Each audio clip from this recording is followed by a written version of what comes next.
The door burst open before Elena could even set down her cup of tea, and 3 men in dark coats filled the small kitchen like a wall of shadow. She stood so fast her chair scraped hard against the floor, her heart slamming against her ribs. "Where is Nico Voss?" the tallest man said. His voice was calm, but calm in a way that frightened her more than shouting would have. "He is not here," Elena said, stepping in front of the table, as if that could protect anything. "I do not know where my brother is." The man studied her for a long moment, his eyes cold and unreadable. Then he nodded once to the others, and before Elena understood what was happening, one of them gripped her arm. "You will come with us," he said. "Mr. Marchetti wants to speak with you." "I have nothing to do with whatever Nico has done," she said, trying to pull free, though she already knew it was useless. "Let go of me." "That is not our decision to make," the man replied, and he guided her toward the door with a firm hand that left no room for argument. Outside, a black car waited with its engine already running, and Elena felt the cold night air bite at her skin as she was walked toward it. She looked back once at her small house, the porch light flickering weakly, and wondered if she would ever see it again. The drive was silent. Elena sat pressed against the door, watching the streetlights blur past the window, her mind spinning through every terrible possibility. Nico had always been reckless, always chasing one more bet, one more chance to win back what he had lost. She had warned him 100 times that his gambling would catch up to him, but she never imagined it would drag her into danger too. When the car finally stopped, Elena found herself in front of an enormous stone house, its windows glowing gold against the dark sky. 2 more men stood guarding the entrance, and they opened the heavy doors without a word as she was led inside. The interior was even more intimidating than the outside. Marble floors stretched beneath crystal chandeliers, and every piece of furniture looked as though it cost more than Elena had earned in her entire life. She was guided down a long hallway until they reached a set of double doors, which opened to reveal a man standing near a large window, his back to her. "Elena Voss," he said without turning around. His voice was deep, controlled, the kind of voice that expected obedience without needing to raise itself. "I have been waiting to meet you." "Who are you?" Elena asked, though she already suspected the answer. The man finally turned, and Elena found herself looking into a pair of sharp gray eyes, set in a face that was calm, composed, and utterly without warmth. He was tall, dressed in a dark suit that fit him perfectly, and he carried himself with the kind of quiet authority that made the room feel smaller. "Dante Marchetti," he said, "your brother owes me a great deal of money, and he has decided that running away is easier than paying his debts." "I did not know," Elena said. "I have not seen him in weeks." "That may be true," Dante said, walking slowly toward her. "But it does not change the problem I now have. Nico is gone. His debt is not. I cannot pay what I do not have," Elena said, lifting her chin even as fear pooled in her stomach. "I have nothing to offer you." Dante studied her the way a man studies a puzzle he has already begun to solve. "That is where you are wrong," he said. "You have yourself." Elena felt the blood drain from her face. "What does that mean?" "It means," Dante said, "that until your brother is found, or until this debt is paid, you will stay here. Under my roof, under my watch." "You cannot do that," Elena said, though even as she spoke the words, she understood exactly how much power this man held, and how little she had to stand against it. "I can," Dante said simply, "and I will. Consider it a form of collateral, nothing more." Elena's hands curled into fists at her sides. "I am not property to be claimed, Mr. Marchetti." Something flickered behind his eyes, something that might have been surprise, though it vanished as quickly as it appeared. "No," he said, "you are not. But you are the only leverage I have to bring your brother back, and I intend to use it." Before Elena could argue further, a woman appeared in the doorway, older, with sharp eyes and a stiff posture that suggested she had worked in this house a long time. "This is Marta," Dante said. "She will show you to your room." "I have a home," Elena said. "I have a job. I have a life you cannot simply take from me." "Your life will continue," Dante said, his tone leaving no space for negotiation. "Just from within these walls, for now." Marta stepped forward and gestured for Elena to follow. Elena looked once more at Dante, searching his face for some sign of mercy, but found none. With no other choice, she turned and followed Marta out of the room, her mind racing with fear, anger, and a desperate need to find some way out of this nightmare. The room she was given was large, far larger than her entire apartment back home, with a bed that looked as though it belonged in a magazine and a window that overlooked a garden lit by soft lanterns. Under any other circumstances, Elena might have found it beautiful. Now it only felt like a prison dressed in silk. "You will find clothes in the closet," Marta said, her voice clipped and businesslike. "Dinner is at 8. Mr. Marchetti expects punctuality." "I did not agree to any of this," Elena said. Marta's expression did not soften. "Agreement was never part of the offer," she said, and then she left, closing the door behind her with a quiet click that somehow felt louder than a slam. Elena sat on the edge of the bed, her whole body trembling with the effort of holding back tears. She would not cry, she told herself. She would not give this man, or his house, or his rules, the satisfaction of seeing her break. She thought of Nico, wherever he was, and felt a flash of anger so sharp it startled her. How could he have done this? How could he have left her to pay for his mistakes? And yet beneath the anger was worry, a deep and aching worry, because whatever trouble he was in, it was clearly far worse than she had ever imagined. At exactly 8 o'clock, there was a knock on her door, and a young maid informed her that dinner was ready. Elena straightened her clothes, took a steadying breath, and followed the maid down to a dining room that was nearly as grand as the entrance hall. Dante was already seated at the head of a long table, a glass of dark red wine in front of him, untouched. He gestured to the seat across from him without a word, and Elena sat, her spine straight, refusing to let herself appear smaller than she was. "You are not eating," Dante observed after a few minutes of silence. "I am not hungry," Elena said. "You should eat," he said. "Anger burns energy quickly." "How would you know I am angry?" Elena asked, meeting his gaze directly. "Because if I were in your position," Dante said, "I would be angry too." The honesty of his answer caught her off guard, and for a moment, neither of them spoke. The only sound was the soft clink of his glass as he set it down. "You do not seem like a man who cares whether his prisoners are angry," Elena said finally. "You are not a prisoner," Dante said. "You are a guest who did not choose to be here." "That sounds like the same thing with a nicer name," Elena said. A faint, almost imperceptible smile touched the corner of his mouth, gone before she could be certain she had seen it. "Perhaps," he admitted. "But I find that people who are treated with some respect are far less likely to do something foolish." "And if I do something foolish anyway?" Elena asked. "Then we will have a different conversation," Dante said, his tone even, though there was something underneath it that told her he was not entirely joking. Elena picked at the food in front of her, more to have something to do with her hands than out of any real appetite. "Tell me about my brother's debt," she said. "How much does he owe you?" "More than you could repay in 10 years, Dante said, "and that is only the money. There is also the matter of trust, which he broke when he ran instead of facing what he owed."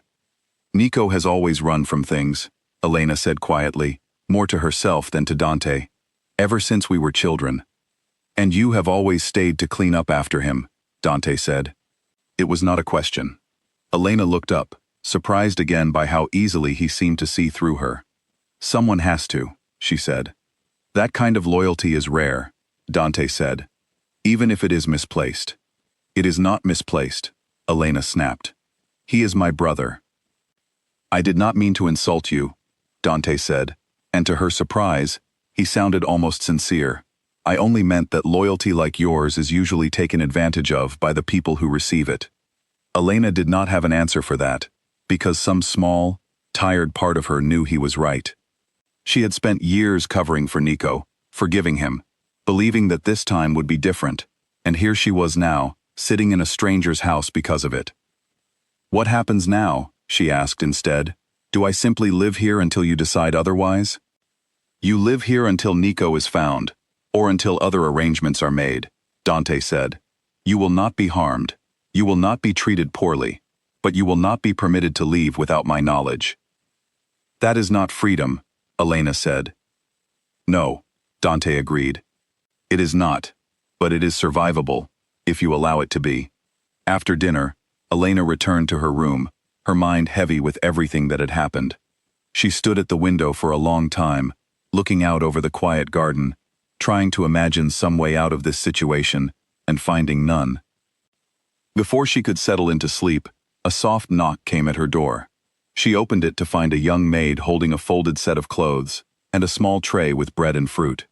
Marta said you did not finish your dinner, the maid said, her voice quiet, almost apologetic, as though she feared being overheard. I am Lila. If you need anything in the night, my room is just down the hall. Thank you, Lila, Elena said, surprised by the small kindness. May I ask you something?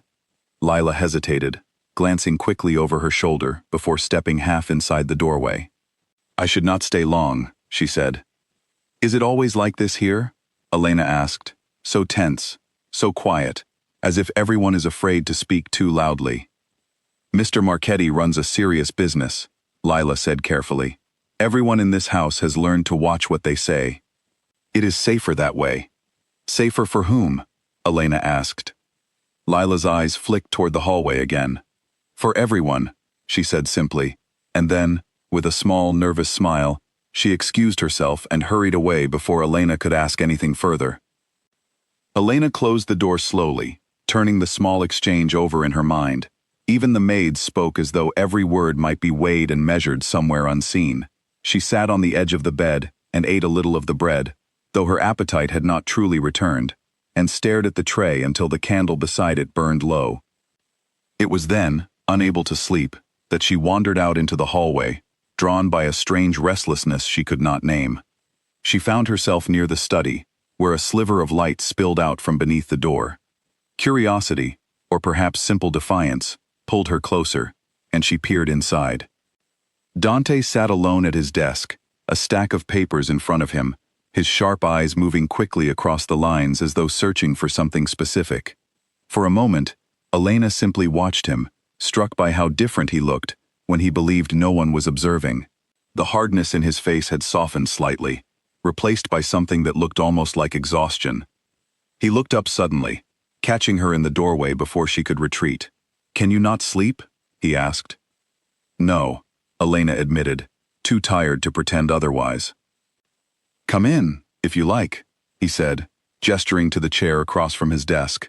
I am not going anywhere. Elena hesitated, torn between the urge to return to her room and a strange, unexpected curiosity about the man who now held her fate in his hands. In the end, curiosity won, and she stepped inside, taking the seat he offered. What are you working on? She asked, nodding toward the papers. Business, Dante said simply. Nothing that concerns you. Everything in this house concerns me now, Elena said. Whether I want it to or not. Dante looked at her for a long moment, something unreadable passing behind his eyes. That is a fair point, he said finally. But some things are better left unknown. Is that meant to protect me, or yourself? Elena asked. The faint smile appeared again, sharper this time. Perhaps both, he said. They sat in silence for a while, the quiet oddly comfortable despite everything. Elena found herself studying him, trying to understand the man who had turned her life upside down without so much as raising his voice. He was not what she had expected. She had imagined someone cruel, someone who would enjoy her fear. Instead, she found a man who was controlled, precise, and strangely careful with his words. Why did you not simply hurt me to force Nico to come back? She asked, the question slipping out before she could stop it. Dante's expression darkened slightly. I do not hurt people to prove a point, he said.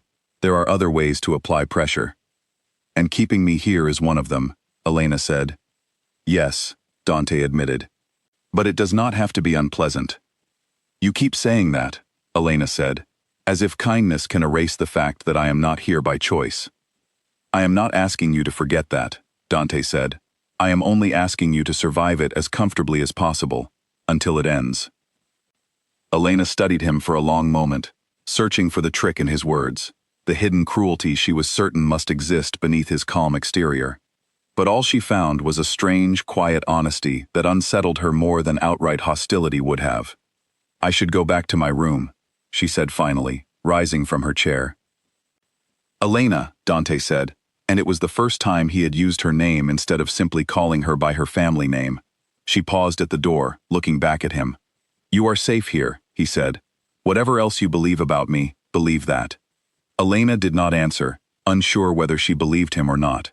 She simply nodded once and slipped out into the hallway, leaving him alone with his papers and whatever thoughts moved behind those sharp gray eyes.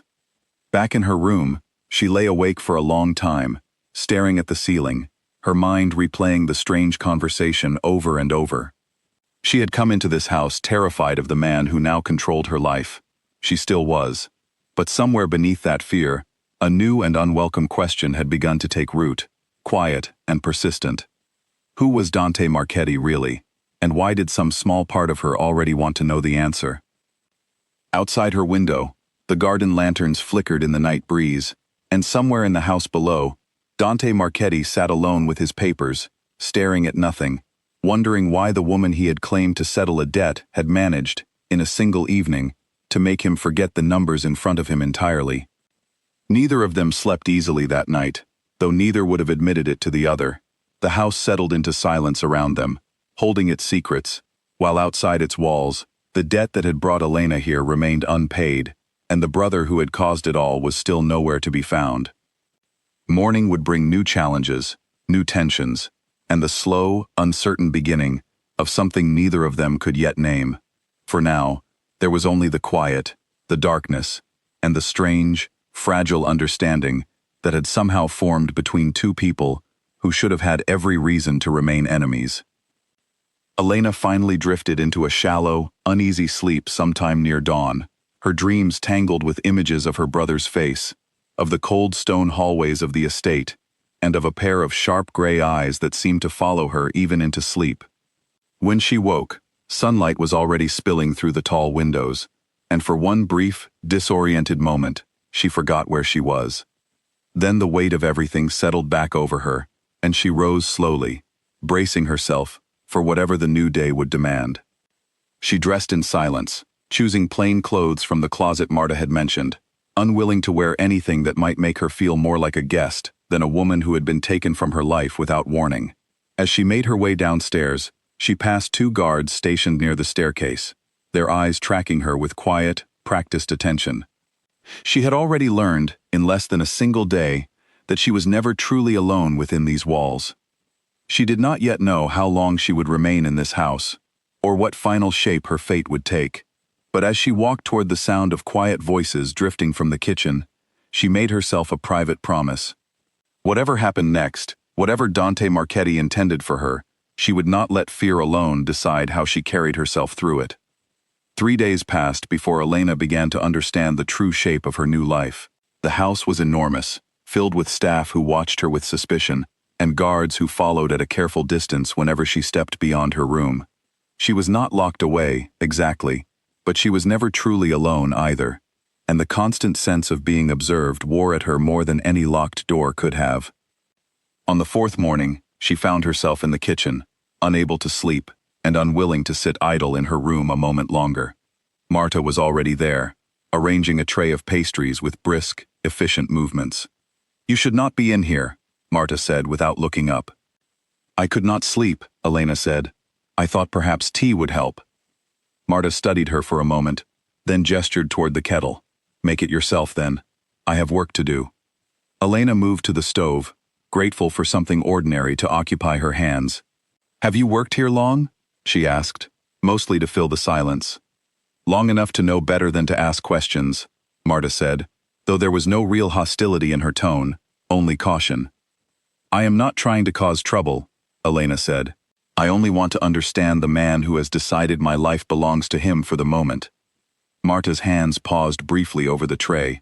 "Mr. Marchetti is not cruel," she said finally. "Whatever you may believe, he is careful. There is a difference." "Careful men do not take strangers from their homes," Elena said. "Careful men protect what is theirs," Marta said. "And right now, that includes making sure his organization is not seen as weak." Your brother's debt was not just about money. It was about respect. Elena set down her cup, frowning. What do you mean? Marta hesitated, as though she had already said more than she intended. It is not my place, she said, turning back to her tray. Ask Mr. Marchetti yourself, if you truly want to know. Before Elena could press further, footsteps echoed down the hallway, and a moment later, one of Dante's men appeared in the doorway, his expression tense. Marta, he said, Mr. Marchetti needs the East Room prepared. There is a meeting within the hour. Marta nodded and hurried off, leaving Elena alone with her tea and her thoughts. Curiosity pulled at her, sharp and insistent, and before she could talk herself out of it, she found herself drifting toward the east wing of the house, drawn by the same restlessness that had led her to Dante's study days before. She did not intend to eavesdrop. At least, that was what she told herself, as she paused near a half-open door, catching fragments of a tense conversation from within. The shipment was delayed again, a rough voice was saying. Someone tipped off the buyers before we arrived.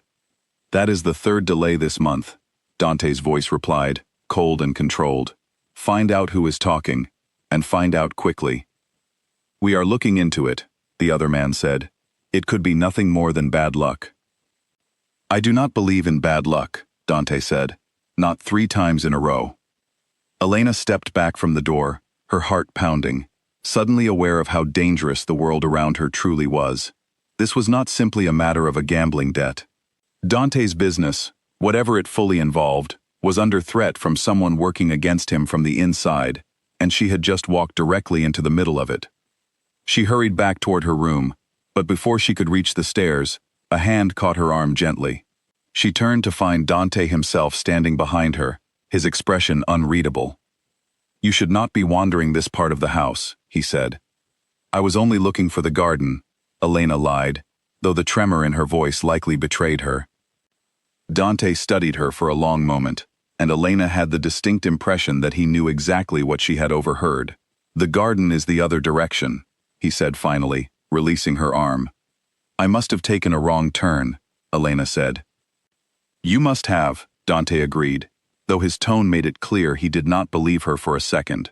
Elena, whatever you think you heard, it is not your concern. You brought me into this house, Elena said, some of her earlier defiance returning. You cannot expect me to simply exist here without wondering what kind of danger surrounds me. Dante's jaw tightened slightly. The less you know, the safer you are, he said. That is not a threat. It is simply the truth. I am already unsafe, Elena said. I was taken from my home in the middle of the night. I think I have earned the right to understand what is happening around me. For a moment, Dante said nothing, his sharp eyes studying her with an intensity that made her chest tighten. Walk with me, he said finally, gesturing toward a set of doors that led out into the garden she had claimed to be searching for. Surprised, Elena followed him outside, the cool morning air a welcome relief after the tension of the hallway. They walked in silence for a while, past neatly trimmed hedges and quiet stone paths, until Dante finally spoke again. My organization has enemies, he said. That is simply the nature of the world I live in. Someone within my own ranks has been sharing information with those enemies, and it has cost me time, money, and trust. And you believe this is connected to my brother somehow? Elena asked. I do not know yet, Dante admitted, but debts like Nico's do not simply appear out of nowhere. Someone allowed him to borrow far more than he should have been permitted to. I intend to find out who and why. Elena absorbed this information slowly, pieces of a larger puzzle beginning to form in her mind. You think someone used my brother, she said, to get closer to you. It is possible, Dante said, which is another reason you remain here. Until I understand the full picture, you are safer under my protection than out in the world alone. That is a convenient excuse for keeping me trapped, Elena said, though there was less anger in her voice now, replaced by a cautious curiosity. Perhaps, Dante said, but it is also true. They continued walking, and Elena found herself studying him again, the same way she had in his study days before. There was a careful control to everything he did, every word chosen with precision, every movement measured. And yet, beneath that control, she sensed something else, something almost weary, as though the weight of his position pressed on him more than he ever allowed others to see. "Does it ever bother you?" she asked suddenly. "This life, the suspicion, the constant need to watch everyone around you." Dante was quiet for a long moment, long enough that Elena wondered if she had overstepped. "Every day," he admitted finally, surprising her with his honesty, "but it is the life I was given, and I have learned to survive it." "That sounds lonely," Elena said softly. Something flickered across his face, gone as quickly as it appeared. "It is," he said simply. And then, as though realizing he had revealed more than he intended, he straightened and gestured back toward the house. "You should return inside. It is not safe for you to be seen with me for too long." "Why not?" Elena asked. "Because," Dante said, his tone hardening slightly, "not everyone in my world would hesitate to use you against me, if they believed you mattered." The words hung in the air between them, heavier than either of them acknowledged aloud. Elena felt a chill that had nothing to do with the morning air, understanding for the first time just how dangerous her position truly was, not simply as collateral for a debt, but as a potential target in a war she barely understood. 2 mornings later, Elena found herself in the small library at the back of the house, searching for something to occupy her restless mind. She had barely pulled a book from the shelf when the door opened, and a boy, no older than 10, slipped inside, clutching a wooden toy horse against his chest. "You are not supposed to be in here," the boy said, though his tone was more curious than accusing. "Neither are you, it seems," Elena said gently, offering a small smile. "What is your name?" "Theo," the boy said. "My mother works in the kitchen. She said I am not to bother the guests." "You are not bothering me," Elena said. "I could use the company." Theo studied her for a moment, then climbed onto the chair across from her, setting his wooden horse carefully on the table. "Are you the one Mr. Marchetti brought here because of the money?" he asked, with the blunt honesty only children seem to possess. Elena's smile faltered slightly, but she nodded. "Something like that?" she said. "He is not as scary as everyone says," Theo offered. "He gave me this horse when my father was sick. He paid for the doctor too." Elena blinked, surprised by the small, unexpected glimpse into a side of Dante she had not yet considered. "Did he?" she said softly. "My mother says he is fair," Theo continued, swinging his legs beneath the chair. "Fair is not the same as kind, she says, but it is something." The boy's simple words lingered with Elena long after Theo had scampered off, called away by his mother's voice echoing down the hall.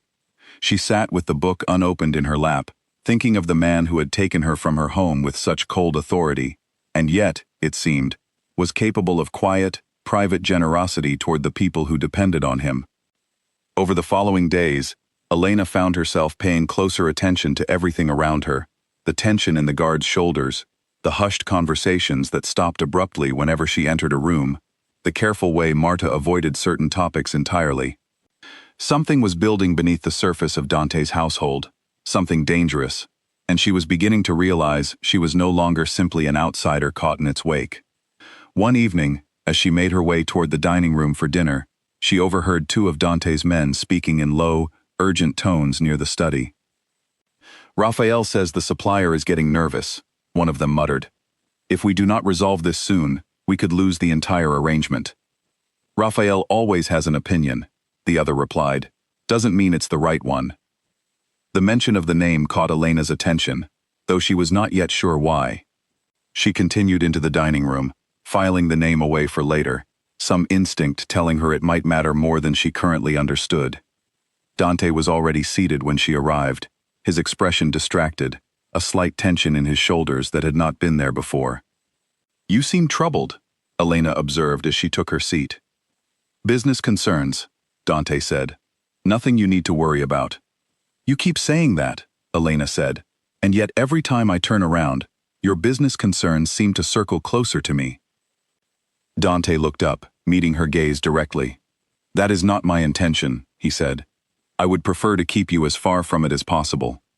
"And yet here I am," Elena said, "living in the middle of it." A faint, tired smile touched his lips. "Yes," he admitted, "here you are." They ate in relative silence for a while, though the atmosphere between them had shifted subtly since their conversation in the garden. There was less hostility now, replaced by something more complicated, a cautious understanding that neither of them fully trusted, but neither of them dismissed either. "Tell me about Raphael," Elena said suddenly, watching his reaction carefully. Dante's fork paused halfway to his mouth, his eyes narrowing slightly. "Where did you hear that name?"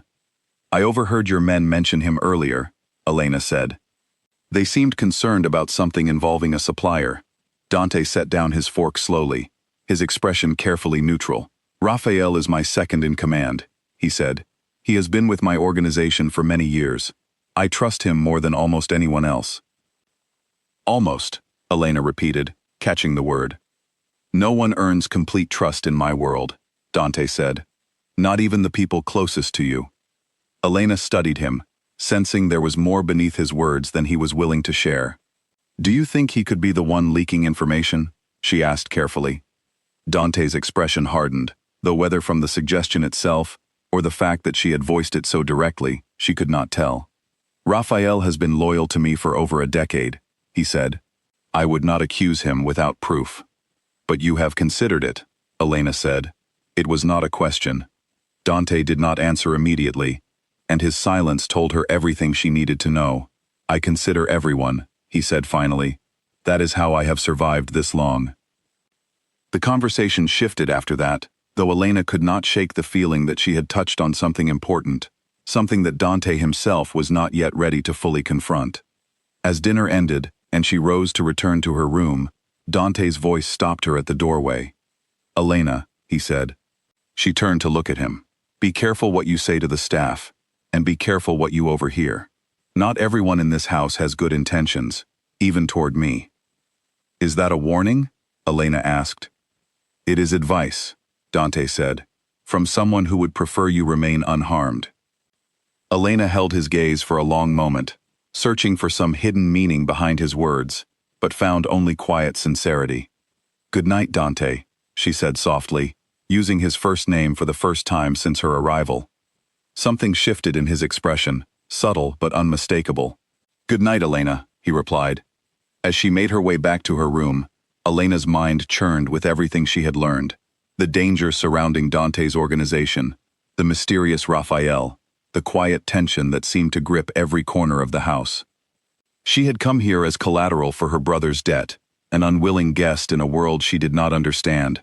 But slowly, without quite meaning to, she was becoming something else entirely, a witness to secrets that could prove dangerous for anyone who uncovered them. Lying awake that night, she found herself thinking not of escape, but of the man downstairs, sitting alone with his suspicions and his careful control, carrying burdens he refused to fully share with anyone. And despite every reason she had to resent him, to fear him, to wish herself anywhere but this house, she found that some quiet, unwelcome part of her only wanted to understand him better. Outside, the guards continued their silent watch over the estate, unaware that the true threat to Dante Marchetti's world was not waiting beyond the walls, but already moving quietly within them, closer than anyone yet realized.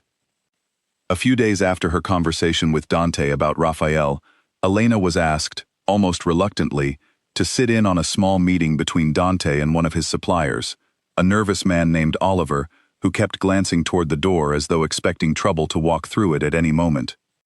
"You want a lower price," Dante said evenly, "because you believe our arrangement has grown risky. Yet you have not once mentioned the risk to me directly." Oliver shifted in his seat. "I only meant to say, sir, that recent events have made some of us uneasy." Before Dante could respond, Elena spoke, her voice calm and measured.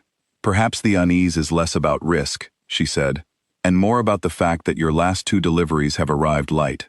Twice is not a coincidence." Oliver's face paled slightly, and Dante's sharp eyes flicked toward Elena with open surprise. "Is that true?" he asked Oliver directly. The supplier stammered through a weak excuse about warehouse errors, but the tension in his shoulders told a different story. Dante ended the meeting shortly after, promising a full review of the shipment records, and once Oliver had gone, he turned to Elena with an expression somewhere between astonishment and admiration. "How did you know that?" he asked. "I did not know," Elena admitted. I only noticed how quickly he tried to change the subject, and how carefully he avoided looking at either of us when the word delivery was mentioned. My mother used to say that people lie with their eyes long before they lie with their mouths. Dante studied her for a long moment. You have a mind for this world, he said quietly, whether you wished for it or not. I did not ask for this world, Elena said, but I do not intend to move through it blindly either. The days blurred together after that, each one bringing Elena a little closer to a world she had never wanted to be part of.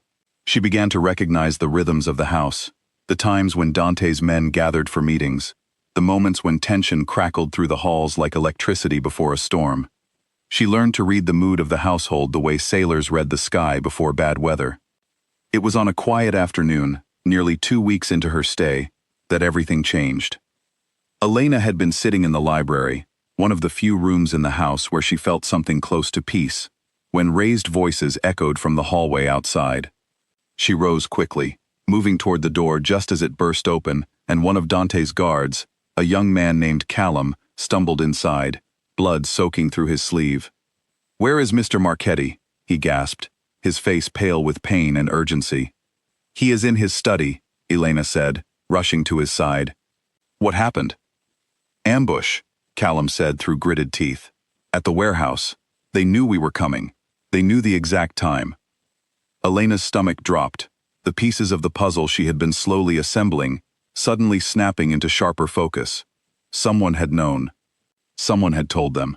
She helped Callum to a chair, pressing a cloth against his wound with hands that trembled despite her attempt to remain calm.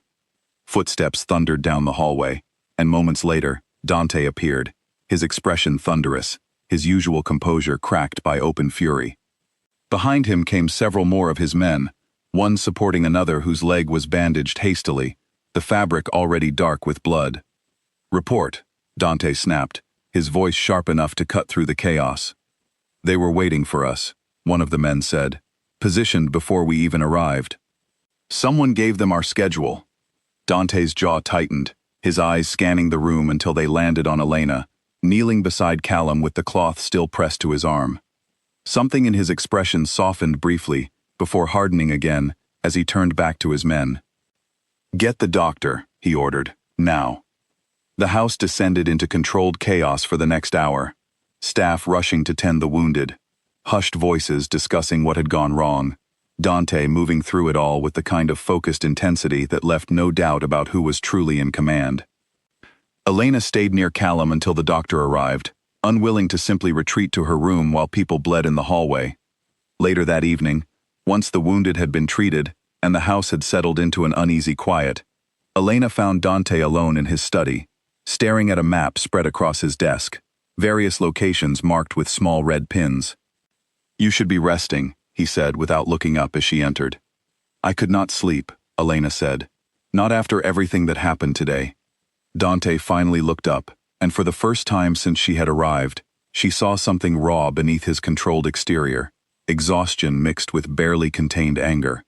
"2 of my men are in critical condition," he said. "This was not simply bad luck. This was planned." "You believe it is connected to the earlier delays," Elena said. "I know it is," Dante said. "Someone within my organization is feeding information to my enemies, and today, that information nearly cost me the lives of people who have served me faithfully for years." Elena moved closer, drawn by an instinct she did not fully understand. "What will you do?" "Find them," Dante said, his voice low and dangerous. "Whoever is responsible." "And Raphael?" Elena asked carefully. "Have you spoken to him about this?" Dante's expression flickered, something complicated passing behind his eyes.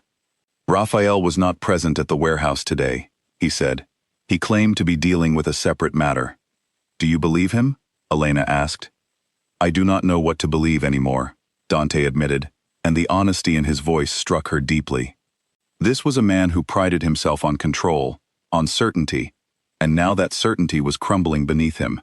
Elena hesitated, then reached out, placing her hand gently over his where it rested on the desk. Dante went still, his eyes moving to their joined hands and then to her face, searching for something she could not name. "You do not have to carry this alone," she said softly. "This is not your burden," Dante said, though he did not pull his hand away. "You made it my burden," Elena said, "the moment you brought me into this house. I am already part of it, whether either of us intended that or not." Dante studied her for a long moment, something shifting behind his sharp gray eyes. A wall she had not even fully realized existed beginning, ever so slightly, to lower. "You are unlike anyone I expected," he said quietly. "Is that a compliment?" Elena asked, a faint smile tugging at her lips despite the tension of the day. "I am still deciding," Dante said, and for the first time since she had met him, she saw something close to genuine warmth in his expression. The moment stretched between them, fragile and uncertain, until a knock at the door broke the spell. One of Dante's men entered, his expression grim. "Sir," he said, "we found something at the warehouse. You need to see this." Dante straightened immediately, the softness in his expression replaced once more by sharp focus. "Show me," he said, and with one last glance at Elena, he followed the man out of the room, leaving her alone with her thoughts, and the quiet hum of danger that seemed to grow louder with each passing day. Over the following days, the atmosphere in the house grew increasingly tense. Dante spent long hours locked away with his most trusted men, and Elena caught fragments of conversations that painted an increasingly troubling picture. The information leaks were growing more frequent, more precise, striking at the heart of Dante's operations with an accuracy that suggested intimate knowledge of his plans. Elena, unable to simply sit by and watch, began paying closer attention to everything around her. She noticed which staff members seemed nervous, which conversations stopped abruptly when she entered a room, which names came up again and again in the hushed discussions she was not meant to overhear. One evening, as she passed by the kitchen, she overheard Marta speaking quietly with one of the younger maids. "Told him it was too risky," Marta was saying, "but he insisted the timing had to be exact." "Who insisted?" the younger woman asked. Marta's voice dropped even lower, and Elena strained to hear. "Raphael," she said. "He has been asking too many questions lately, about schedules, about security. I do not like it." Elena's heart raced as she processed this information, careful to keep her footsteps light as she continued past the kitchen without revealing that she had heard anything at all. Raphael's name kept surfacing, again and again, a pattern too consistent to ignore.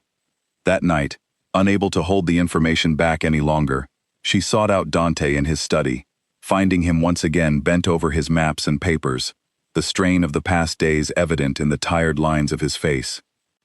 "I need to tell you something," she said, closing the door behind her. Dante looked up, his expression immediately alert. "What is it?" "I overheard Marta talking earlier," Elena said, "about Raphael. She said he has been asking unusual questions about schedules and security." Dante's expression darkened, his hands tightening slightly against the edge of his desk. "That does not prove anything," he said, though his voice lacked conviction. "I know," Elena said gently, "but it is another piece of a pattern that keeps pointing in the same direction."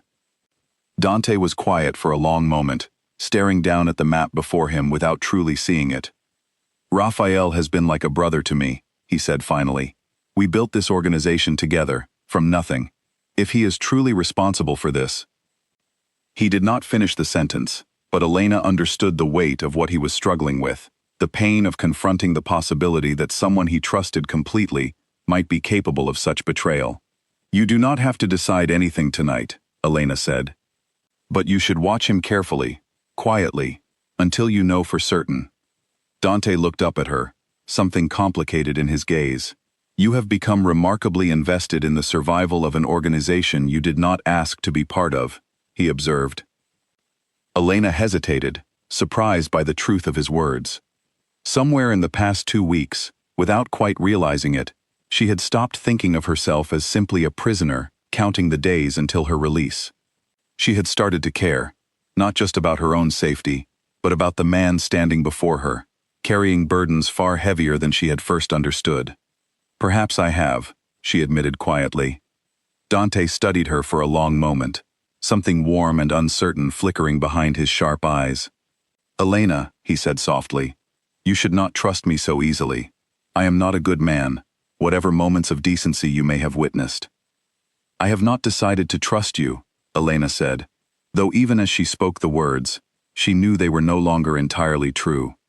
But I have decided that whatever happens next, I do not wish to see you destroyed by someone you once called a brother. Something shifted in the air between them, charged and uncertain, neither of them quite ready to name what was happening. Dante took a step closer, close enough that Elena could see the exhaustion and the quiet vulnerability beneath his controlled exterior. "You are a dangerous distraction," he murmured, "at the worst possible time." "Then perhaps," Elena said softly, "you should stop looking at me as though I am one." For a moment, it seemed as though he might close the distance between them entirely, but a sharp knock at the door interrupted whatever might have happened, and Dante stepped back, the mask of control sliding back into place as he called for whoever waited outside to enter. The interruption brought news of another disturbance, this time at one of Dante's smaller operations across the city, and within minutes, the fragile moment between them was buried beneath the urgent demands of his world once more. Elena watched him go, her heart still racing, uncertain whether she was more afraid of the danger surrounding them, or of the growing realization that she no longer wished to be anywhere else but by his side. As she made her way back to her room that night, she understood, with a clarity that frightened her, that the walls she had built around her heart since arriving in this house were beginning to crack, and there would be no simple way to rebuild them, not now, not with everything that was still to come. In the days leading up to that discovery, Dante had grown quieter, more watchful, spending long hours reviewing old records with a small circle of men he trusted completely. Elena often found him at his desk late into the night, comparing dates and names, searching for the thread that would finally expose the traitor in his ranks. One evening, she brought him a cup of tea he had not asked for, setting it quietly beside his papers. "You have not eaten today," she said. "I am close to something," Dante said, not looking up. "I can feel it." Elena studied the papers spread across his desk, delivery logs, meeting schedules, names circled in his careful handwriting. "May I look?" she asked. Dante hesitated, then pushed the stack toward her, a silent gesture of trust that would have been unthinkable weeks earlier. Elena scanned the pages slowly, her eyes catching on a pattern that seemed to repeat itself every few weeks. "These delays," she said, tapping one of the columns. "They always happen 2 days after this particular name appears on the schedule." Dante leaned forward, following her finger to the name written beside several of the flagged dates. His expression turned to stone as understanding settled over him. "Raphael arranges the security rotations," he said slowly. "He would know exactly when to move information, and exactly how to make it look like coincidence." "It may still be nothing," Elena said carefully, watching the pain flicker across his face. "It is not nothing," Dante said, his voice quiet and resolute. "It is the pattern I have been missing for months." He sat back in his chair, rubbing a hand across his tired eyes, the weight of the growing suspicion pressing visibly upon him. Elena reached out, resting her hand gently on his shoulder, and for once, he did not pull away or retreat behind his usual composure. "Whatever the truth turns out to be," Elena said softly, "you will not have to face it alone." Dante looked up at her, something raw and grateful passing behind his sharp gray eyes, though neither of them yet knew how quickly that suspicion would be confirmed, or how violently the truth would finally come to light. The proof came sooner than anyone expected, and it arrived in the worst possible way. Elena was in the garden, enjoying a rare quiet morning, when she heard the commotion begin near the front of the house.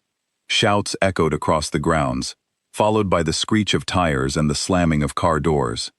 She rushed toward the noise, her heart already pounding, and found the courtyard filled with Dante's men, weapons drawn, tension crackling through the air like a live wire. "What is happening?" she demanded, catching the arm of a guard she recognized. "Raphael," he said grimly. "Mr. Marchetti's men caught him meeting with a rival buyer. He had documents, shipment schedules, security details, everything." Elena's stomach twisted. Somewhere deep down, she had suspected this outcome for days, but hearing it, confirmed, still struck her like a physical blow. She thought of Dante, of the pain she had seen behind his eyes when she first mentioned Raphael's name, and she hurried toward the house, desperate to find him. She found him in his study, standing perfectly still, staring at a folder spread open across his desk. Documents, photographs, records of meetings that should never have taken place. Elena approached slowly, unsure what to say in the face of such raw betrayal.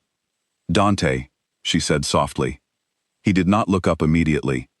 When he finally did, his eyes were harder than she had ever seen them, all warmth erased, replaced by something cold and dangerous. "He sold us out," Dante said, his voice deceptively calm. "For money, for power, after everything we built together."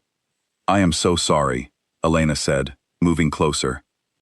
"Do not be sorry," Dante said sharply. "Be careful. A man capable of this kind of betrayal is capable of anything." As if summoned by the words themselves, the study door burst open, and two of Dante's men dragged a struggling figure inside. Raphael, his usually composed features twisted with fury and desperation, fought against their grip, his eyes darting wildly around the room until they landed on Elena. "This is her fault," Raphael snarled. "Ever since she arrived, you have been distracted, careless. You used to trust no one, and now look at you, softened by a woman who means nothing to this organization." "Enough," Dante said, his voice like ice. "You do not understand," Raphael continued, his voice rising. "I did this for us, for the organization. The old buyers were weak, unreliable. I found us better partners, more profitable arrangements. Everything I did was to make us stronger." "You nearly got Callum and Dorian killed," Dante said, stepping closer, his fury barely contained beneath his controlled exterior. "You sold information that endangered everyone in this house, including the woman you just tried to blame. She is the one who noticed," Raphael spat, glaring at Elena. "Marta's careless mouth, and this outsider's prying eyes. If she had simply stayed where she belonged, none of this would have unraveled so quickly." Elena felt a chill at his words, understanding suddenly just how much danger she had placed herself in without fully realizing it. Raphael's eyes were wild, unpredictable, and she took an instinctive step back. "Take him to the East Wing," Dante ordered his men. "Secure him until I decide what happens next." As the guards moved to drag Raphael away, he wrenched free for a brief, terrifying moment, lunging not toward Dante, but toward Elena, his hand closing around her arm with bruising force. "You should have stayed out of this," he hissed, before the guards seized him again and pulled him from the room, his furious shouts echoing down the hallway until a door slammed somewhere in the distance. Elena stood frozen, her arm throbbing where Raphael had gripped it, her mind still processing the violence of the moment. Dante was at her side instantly, his hands gentle, despite the fury still evident in his eyes, checking her arm with careful precision. "Are you hurt?" he asked, his voice tight with concern. "I am fine," Elena said, though her voice trembled slightly. "Just startled." "I should have kept him away from you," Dante said, his jaw tight. "I should have seen this coming sooner." "You could not have known," Elena said. "Not for certain, not until now." Dante's hands lingered on her arm a moment longer than necessary, his expression conflicted, torn between the fury of Raphael's betrayal and something softer directed entirely at her. "This changes things," he said quietly. "It is not safe for you here, not with rivals who now know exactly how much leverage you represent." "What do you mean?" Elena asked. "Raphael was not simply stealing information for profit," Dante said. "He was working with a rival family, one that has wanted to take over my territory for years. If they know about you, they may see you as a way to strike at me directly." Elena's breath caught. "You think they might try to take me?" "I will not allow that," Dante said, his voice fierce with a protectiveness that startled them both. "Whatever else happens, I will not allow anyone to use you against me." The intensity in his voice, in his eyes, left no room for doubt, and Elena found herself moving closer to him, drawn by an instinct that had nothing to do with fear, and everything to do with the strange, undeniable bond that had grown between them over the past weeks. "Dante," she said softly, "why does it matter so much to you? My safety, my well-being. I am supposed to be nothing more than collateral for a debt." Dante's expression softened, the hardness melting away to reveal something vulnerable beneath. "You stopped being simply collateral to me weeks ago," he admitted quietly. "I am not certain when it happened, but somewhere between your defiance and your kindness toward my wounded men, and your fierce, unwavering loyalty to a brother who does not deserve it. I began to see you as something else entirely." Elena's heart pounded, overwhelmed by the raw honesty in his words. "What do you see now?" she whispered. "Someone I am not willing to lose," Dante said, his voice rough with emotion he rarely allowed himself to show. For a long moment, neither of them moved, the weight of his admission settling between them like something fragile and precious. Then, slowly, Dante reached up, his hand cupping her cheek with a gentleness that contrasted sharply with the danger surrounding them. "I never intended for this to happen," he said softly. "Neither did I," Elena admitted, leaning slightly into his touch, despite every instinct telling her this was reckless, dangerous, complicated beyond measure. The moment held, fragile and full of unspoken possibility, until the sound of urgent footsteps in the hallway forced them apart. One of Dante's men appeared in the doorway, his expression grim. "Sir," he said, "Raphael's contact just sent word. The rival family knows we have exposed him. They are already moving. We believe they intend to strike tonight." The Dante's expression hardened instantly, the softness of moments before, replaced by fierce protective resolve. "Secure the house," he ordered. "Double the guards. No one enters or leaves without my direct approval." As his men scrambled to follow his orders, Dante turned back to Elena, his eyes filled with a fierce determination that left no room for argument. "Stay close to me tonight," he said. "Wherever I go, you go. I will not risk losing you to their schemes." Elena nodded, her heart racing with fear and something else entirely. A fierce, unexpected desire to stand beside this man through whatever storm was about to break over them both. "I am not going anywhere," she said firmly. As the house transformed around them, guards taking up positions at every entrance, weapons checked and rechecked, tension thick enough to choke on, Elena found herself standing beside Dante Marchetti, no longer simply a woman claimed to settle a debt, but someone bound to him by choice, by loyalty, and by a connection neither of them had ever intended to form. Night fell over the estate, dark and heavy with anticipation, and somewhere beyond the walls, an enemy prepared to strike, unaware that the woman they intended to use as leverage had already chosen, in her heart, exactly where she stood. The hours that followed passed in tense silence, every creak of the house, every distant sound outside the walls sending fresh waves of fear through Elena's chest. Dante kept her close, exactly as he had promised, his presence a strange comfort amid the danger surrounding them. Near midnight, the first sounds of disturbance reached the estate, shouts from the perimeter, the sharp crack of something Elena did not want to identify. "They are here," one of Dante's men reported, rushing into the room where Dante and Elena waited. Dante's expression turned to stone, every trace of softness vanishing beneath the cold focus of a man prepared to protect everything he valued. "Get her to the safe room," he ordered, though his eyes lingered on Elena for a moment longer, something desperate and unspoken passing between them. "Dante," Elena said, gripping his arm, "please be careful." "I intend to survive this," he said, his voice fierce, "if only to finish the conversation we started tonight."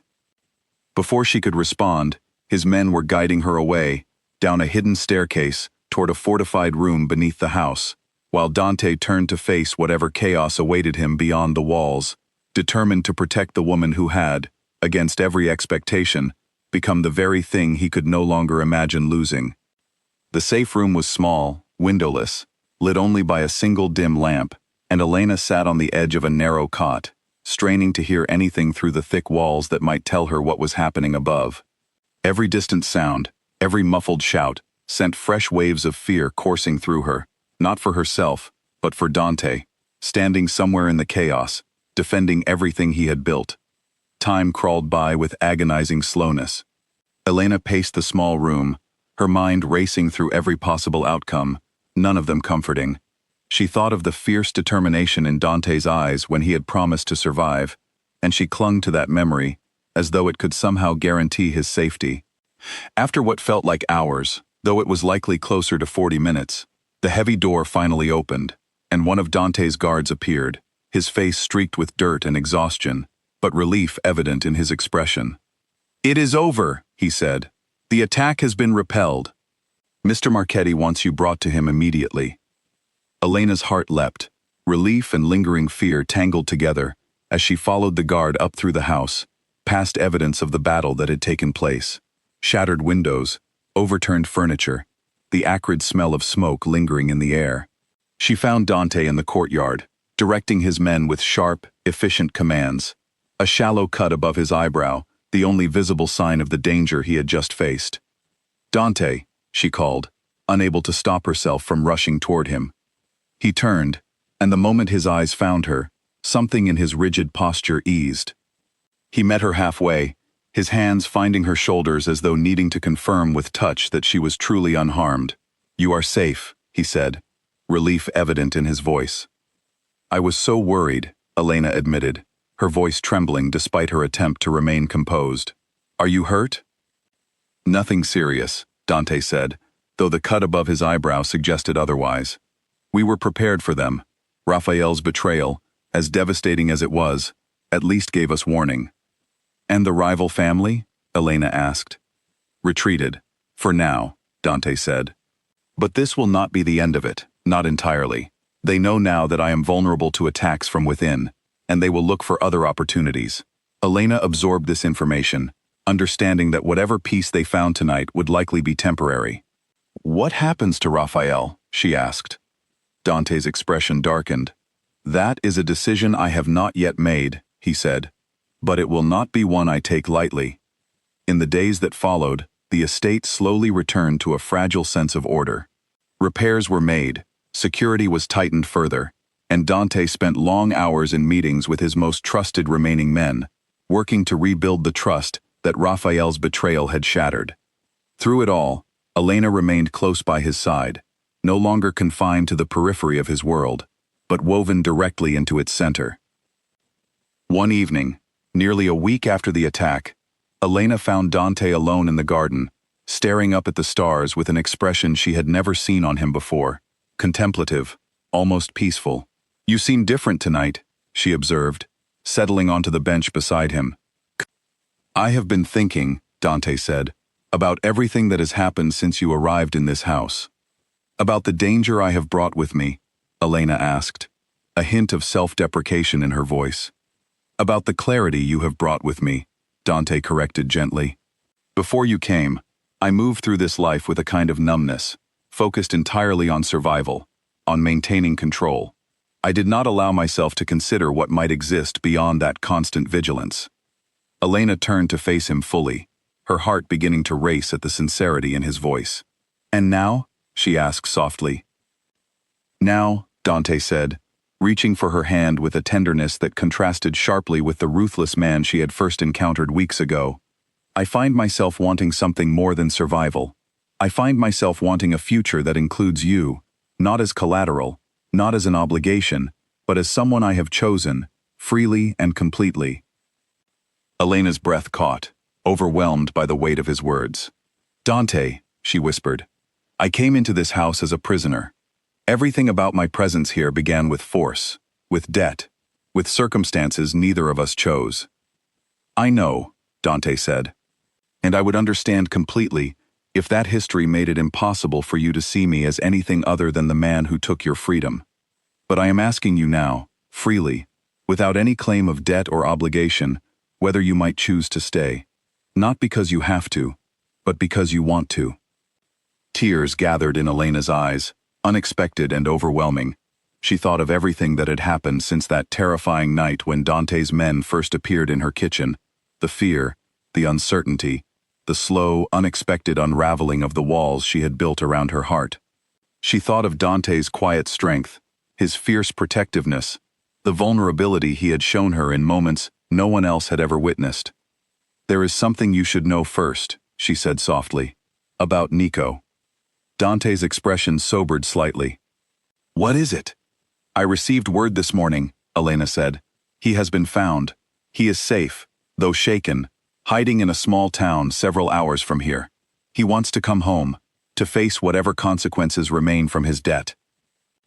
Dante was quiet for a long moment, processing this news. "The debt that brought you here," he said finally, "no longer needs to exist as it once did. Whatever Nico owes, we will find a way to resolve it that does not involve threats or collateral. That chapter of our story is finished. Then what remains? Elena asked, her heart pounding with hope and uncertainty in equal measure. What remains? Dante said, lifting her hand to his lips with a tenderness that stole her breath, is the choice you now have before you. You are free to leave, Elena, without obligation, without debt, without anything binding you to this life or to me. Or you may choose to stay, not as someone claimed, but as someone who has chosen this life, and chosen me, entirely of your own will. Elena looked into his eyes, searching for any trace of the cold, calculating man who had first taken her from her home weeks ago, and found instead someone entirely different, someone who had allowed himself, against every instinct of self-preservation, to become vulnerable enough to ask, rather than demand. I have spent these past weeks terrified, she admitted softly. Terrified of you, of this world, of everything I did not understand. But somewhere along the way, that fear transformed into something else entirely. I began to see the man beneath the reputation, the loyalty beneath the control, the loneliness beneath the power. I do not wish to leave, Dante. Not because I have to stay, but because I choose to. Dante's composure, so carefully maintained through every crisis and confrontation, finally broke completely, replaced by an expression of such raw relief and joy that Elena felt her own heart swell in response. He drew her close, his hand cupping her face with a reverence that erased every lingering doubt she had carried. Elena, he murmured, you have given me something I never believed I deserved. And what is that? She asked softly. A reason, he said, to hope for something beyond survival. As their lips met beneath the quiet stars, Elena felt every fear, every uncertainty of the past weeks, dissolve into something new and unshakable. She had arrived in this house as unwilling collateral, claimed to settle a debt she never owed. She was leaving that identity behind entirely, choosing instead a future built not on obligation, but on trust freely given and freely returned. Nico arrived at the estate 3 days later, thinner than Elena remembered, his eyes shadowed with guilt the moment he saw her waiting in the courtyard. He stopped several feet away, as though uncertain whether he had any right to come closer.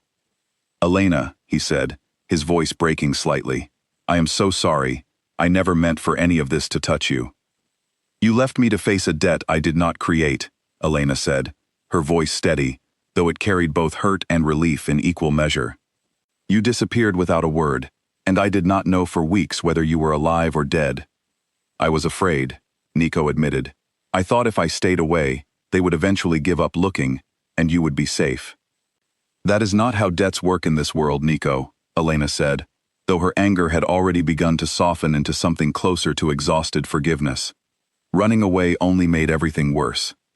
Dante stepped forward then, his presence calm but firm beside Elena. Your sister showed more courage in the past month than most men I have known in this business for years, he said to Nico. She did not run. She did not break. She earned respect in a world that rarely gives it freely. Nico looked between them, understanding slowly dawning in his expression. You care for her, he said quietly. More than I ever expected to, Dante said, without hesitation. Nico's shoulders sagged, relief and shame mingling on his face. Then I owe you both more than I can ever repay, he said. Tell me what I must do to make this right. You can start, Dante said, by proving to your sister, through actions rather than promises, that you intend to become someone worth her loyalty. Nico nodded, and for the first time in years, Elena saw something steady in her brother's expression, a quiet resolve that had never been there before. It would take time, she knew, to fully trust him again, but as she watched him embrace the difficult path ahead, she allowed herself a small, cautious hope that this chapter of her family's story might finally begin to heal. In the weeks that followed, Nico settled into honest work arranged discreetly through one of Dante's legitimate business contacts, humbled and determined to rebuild his life, grateful beyond words for his sister's unwavering loyalty, despite everything his recklessness had cost her. Dante, with Raphael's betrayal fully exposed and dealt with, worked to rebuild his organization on stronger, more trustworthy foundations. no longer haunted by hidden enemies within his own ranks. And Elena, once claimed as collateral for a debt she never created, remained by Dante's side, not as property, not as obligation, but as an equal partner in a life neither of them had expected to find. What began in fear and coercion had transformed, through trials neither of them could have predicted, into a bond built on genuine trust, mutual respect, and a love that neither betrayal nor danger had been able to destroy. The house that had once felt like a prison to Elena now felt like something entirely different, a home built not on debt, but on choice, standing as quiet testament to the truth that even the darkest beginnings could give way to something unexpectedly beautiful, when two people chose, against every obstacle, to trust each other completely.